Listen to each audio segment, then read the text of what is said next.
Hello, I'm Sally-Ann Ashley. I'm an abstract artist and I love everything about the process of creating art. So much so that I developed a course called Creative Shift that helps artists to navigate the shifts in their work, those uncomfortable moments where you start to feel stuck, but you don't really know why. Hopefully, my course has the answers to that. It allows you to take a really deep dive into the whats and whys behind why you create the work you create. To put the course into context, I've invited some past participants to come and share their experience with me in a short series of videos. I hope you enjoyed them. I hope you find them relatable. And if you have any questions about my course, you're more than welcome to get in touch and ask me a question. You can find me on the links below and also on any of the social media platforms by my full name, Sally-Ann Ashley. Okay, thank you. Today I'm chatting with artist Ineke Van Osch. Ineke was on my course last year and I've invited her here today to share a little bit about her experience of the course and how it impacted her practice, both at the time and now. So welcome, Ineke. Thank you for joining me today. Thank you for asking me, Sally-Ann. It's a pleasure. I wonder if you could start by just telling us a little bit about your practice, maybe how long you've been creating for and the type of work that you create. Okay, I guess I've been creative ever since I was a young child. I love to color and paint, and we were encouraged to do so by our parents. So, all the crafty things as well, gluing and cutting, all sorts. So we were sort of always stimulated to be creative, and we read a lot of books, and that was sort of our world. But then after I graduated from high school, my dream was really to go on to study art, and I could have done. But, well, my parents encouraged me first to do something practical. Okay. So I did. I did a course which allowed me to earn money, and I did that for quite a number of years. And then I left Australia, where I grew up, to come to Holland to study art, because I thought I just have to study art. I couldn't bear not. So I registered for a full-time art course here, but to be able to afford that, I had to keep working as well. And I found that just too heavy, too stressful. So halfway through the course, I bowed out. And then for quite a number of years, I did no art at all. I think I was disappointed in myself for not persevering. So my life was really revolving around my work, which was to do with translation business that I had, and consultancy business of my husband that I was supporting. So I was already wearing two hats. Okay. So the upshot of that was, for about 10 years, I did nothing nothing at all, nothing creative. And then a little spark, I don't know where it came from, I decided to start again. So I started off first just doing adult education, going to night classes, the really straightforward stuff, still lifes, painting, learning techniques. And at a certain point, I wanted to do something more interesting, and I joined what they called an academy for 3 years. And that really helped me to open up to a different way of painting, different way of expressing myself. And that was really the catalyst for me to begin to work towards the art that I loved, that spoke to me, that I felt was me. And that was only about 5 or 6 years ago. So since then, I've been following on this path, and I have more time now for myself. I'm still working, but much less. So I can devote much more time to my art practice and developing. So it's still very much a journey, but I'm loving it. But it has its ups and downs, and its pitfalls, and its fears. Yeah. I know. Yeah. Definitely, yeah. So when you saw my course, Creative Shift, last year, what drew you to it? Well, first of all, I have to say, I was totally not aware of you or your course, but a good friend of mine, Marcia, she talked about it. She seemed very enthusiastic, and I thought, oh, I'm somebody who's in for everything. So I said, okay, I'll join. And I had no idea what it was going to be, but I thought, if she's doing it, it must be great. So I'll join in. You're and in. I really realized but Sally Ann, it's been great for me, to really have structure in what I do, to really think about what I'm doing, to focus, to relate to other artists who are in the group. So it's done an awful lot for me, even though I didn't know what I was getting into. You didn't know what you were signing up for. Not at all. What was your experience of the course? How did you experience it? I think I really had to dig deep to really think about, as you say, that the title of your course is so apt, Creative Shift. It's exactly right. What are the words that shift you? What are the words that make a difference, that you can focus on and think about, that it's not too vague anymore? I mean, my art practice is pretty vague. I just sort of think, oh, what shall I do today, and make a start. And this, even now with the follow-on, the group we're now in, practice, process, or process, practice, Yep. and all the prompts are just fantastic. And I have to confess, I don't do half of them, but just seeing them is inspiring, about the colors, and thinking about, what do you do in certain situations? How do you act on them?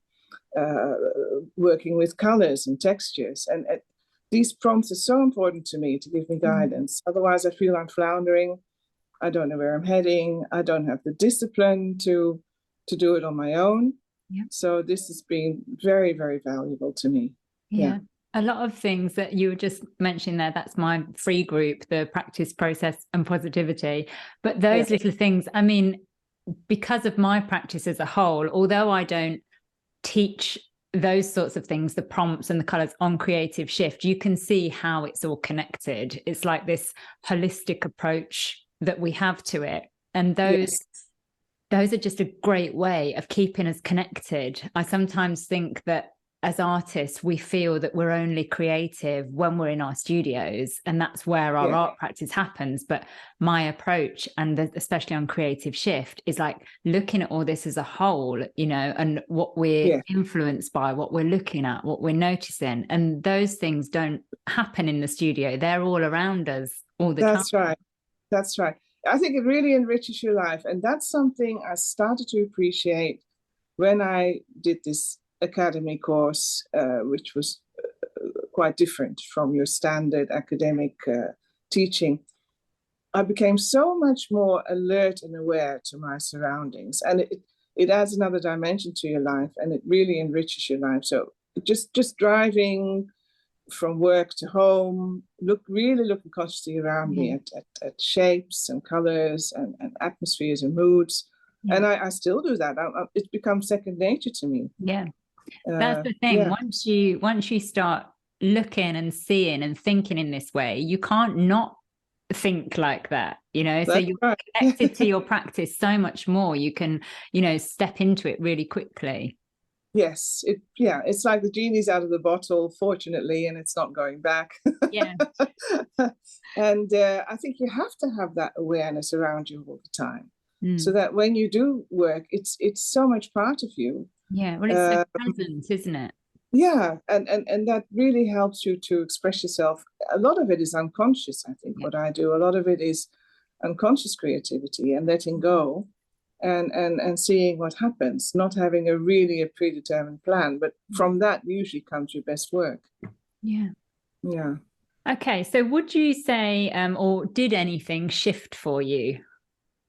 Yes, I think what the main shift was a far greater awareness of needing a focus, needing direction, giving myself direction, not floundering, and also meeting other artists through the Zoom meetings that I found very inspiring, very worthwhile. I've got a little list here of my creative prompts and what they did for me. The advice that you gave through the course, I think those really helped me to shift. It's often very simple things, very straightforward, but you need someone there to take you by the hand. I think that's the thing, isn't it? Because none of this really, none of it's new to us. You know, it's just different ways of applying it. And, you know, like you say, some things can be really simple, but unless we apply them to our practice and our lives, then we may as well not have heard them, you know. And That's right. I think it's the guidance, it's the hand holding and the gentle nudging along to like guide you along the path, because I think there's just so many options. We can just get, I call it like the noise. Everything feels noisy. So it's like cutting all of that out and really zooming in and focusing. And that's how we feel like we progress as well. That's it. Yeah. Yeah. Those were my shift words as well. You know, focus, not being distracted, simplification, because I'm the sort of person who loves everything. So, oh, this is great. I'll go and do that. You know, oh, this is interesting. So which one do I choose? Scattergun, you know. And I think your course has really helped me to think, no, I've got to define more where I'm heading, make choices and work on that.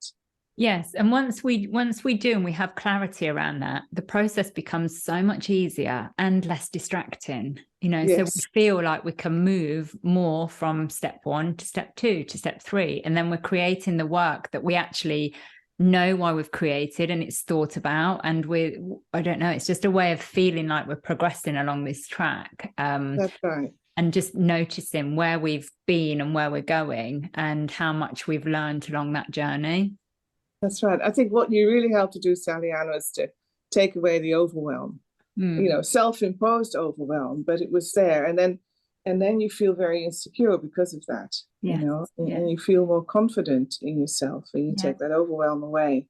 Yeah. If you've made your decision on what you're doing, you immediately feel more confident in your, you know, in what you're doing. It's when we have all these ideas and I could do this and I could do that and I should do this. And it's just, it just is overwhelming.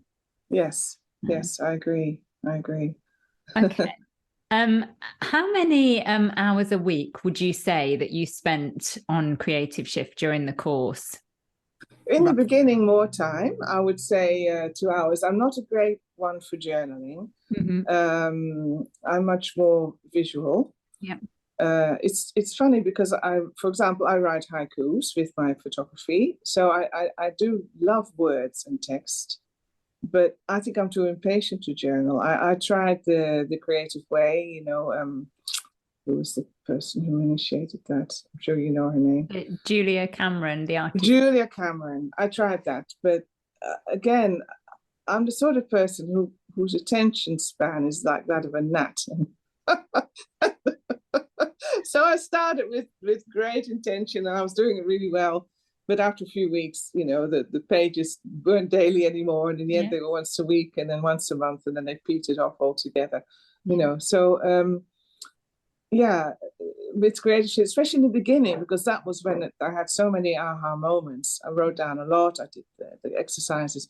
But as the weeks went on, I did less. But that doesn't matter to me. I think it's the value you get out of it. Yeah. And I try to always attend the live Zoom meetings because I thought that was very important. Yeah. And I've joined the follow-up to Creative Shift. You have, yeah. Yes. So I'm you know, obviously I really thought it was very beneficial and very positive, and I want to continue on that path. Yes. Out of interest, did you keep up your studio practice throughout, or did you sort of pause that? Did you keep? No, I kept up my studio. Oh, did you? Oh, yes, perfect. Definitely. Yes, I did. Again, that comes and goes in peaks and troughs, because sometimes I've got so much on work-wise that I can't give the attention I want. Yeah. But then I used to feel very guilty about that. But I've sort of lost the guilt along the way.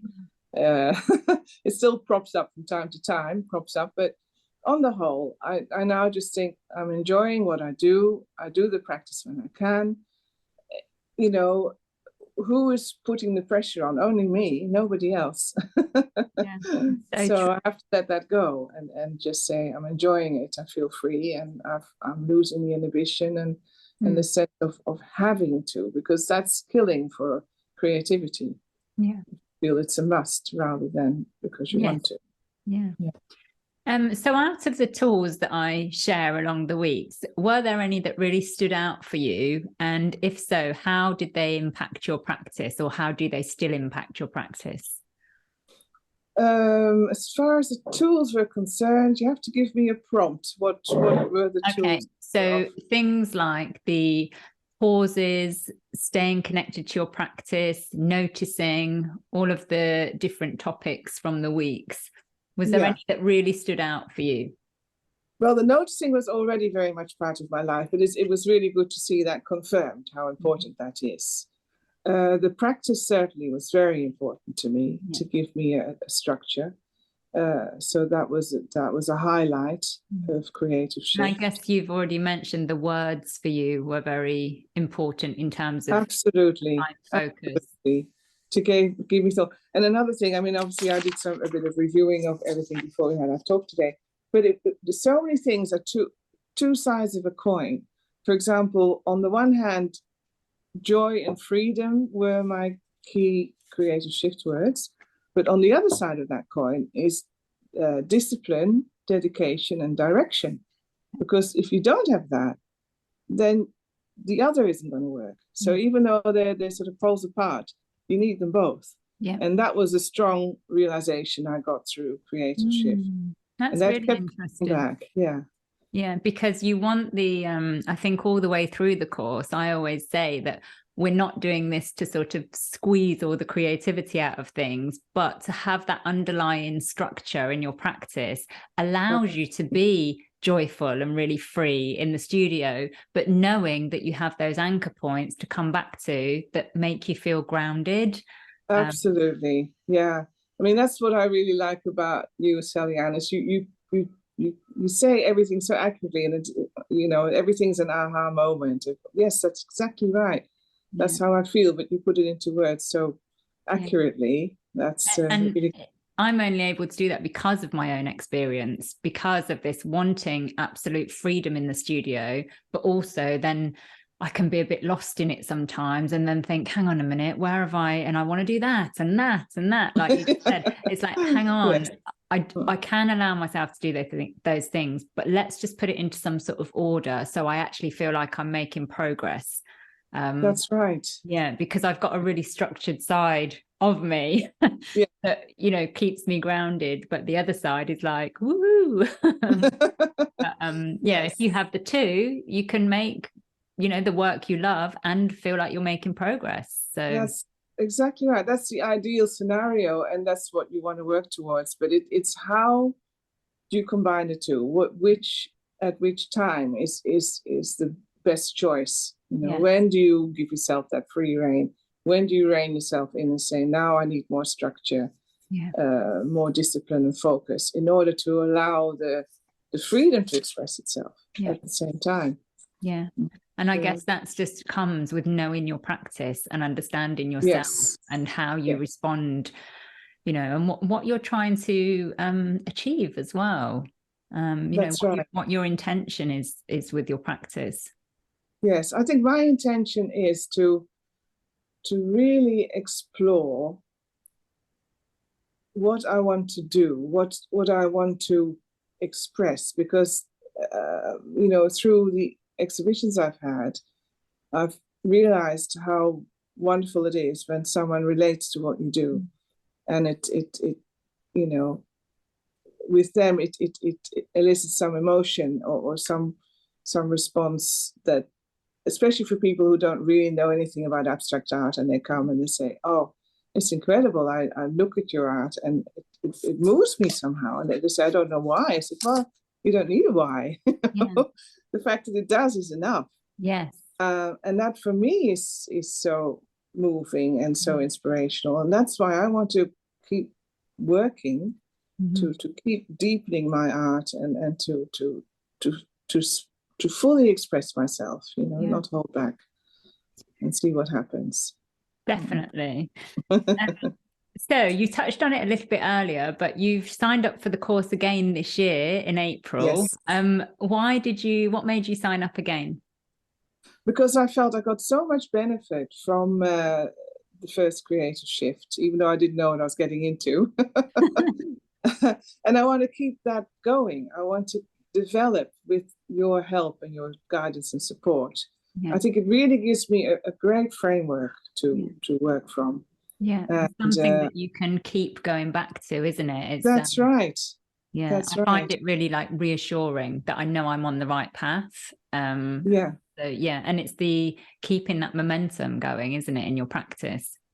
That's right. And when you feel lost, you can go back to that and say, okay, let's go to creative shift and sort of feel more confident again and not feel lost. Yeah. I that without realizing that I needed it. Yes. Well, I guess that's why the structure of it really helps, because sometimes when we're having a tough time in the studio, you can just feel like throwing in the towel and just, you know, everything's wrong and everything. Yes. I think with having this framework to work to, you can zoom in on which part isn't working for you. So you don't get sort of disappointed with the whole thing. You can just go back and say, which part needs more attention? Is it my initial inspiration? Is it my materials and processes? Is it, you know, because it won't be the whole thing is awful. No, it can be a few little bits that need tweaking in your process. That's right. Or sometimes you just need that tweak to liberate you. Sometimes I come to the studio and I think, I just don't feel inspired. I don't really feel like doing anything, but I'd better show up and see what happens. And often with a few prompts, that will get me going and that will get me on my way again. And you might not produce anything that you like at the end of the day. And that used to really bother me, but it doesn't bother me anymore. I think, well, it's all part, the practice is all part of the growing and the learning. Exactly that, you don't want, you know, that's just as important, saying, well, this isn't what I'm looking for, this isn't what I want. But by doing it, you can start to define in more detail what you do want. What it is that you want. Yeah, it's perfect. So that's a great approach. Okay, so if there's somebody out there sat at home and they're thinking about taking creative shift this year, but they're unsure, what advice would you give to them? Well, I would say that it's something that you really have to try. It's something that will give you so much food for thought, so much direction and guidance. And again, as others have mentioned, it's not about learning techniques. It's not about color mixing. It's not about materials. You know, you can go to plenty of other tutors for that. This is really far more, and I think it is as important, if not more important, far more about your approach to your art, what makes you tick, what helps to give you a sense of direction, how to go forward in your process. And process is so important. I didn't realize how important it was until I did Creative Shift. And that's now become a major part of what I do. Yes. Oh, that's so good to hear. I'm so pleased for you. No, it's definitely true and very important. Yes. Yeah. Oh, well, Ineke, it's so good to chat to you. Thank you so much for sharing that with me today and taking the time to do so. Absolutely. It's my great pleasure. And I hope that maybe it'll stimulate people to join, because, well, I'm sure you won't regret it. And it'll be a journey of self-discovery. That's how it was for me as well. Amazing. Okay. Well, thank you so much. And I'll see you in April. I'll see you then. Okay. Take care. Bye. Bye. Bye-bye.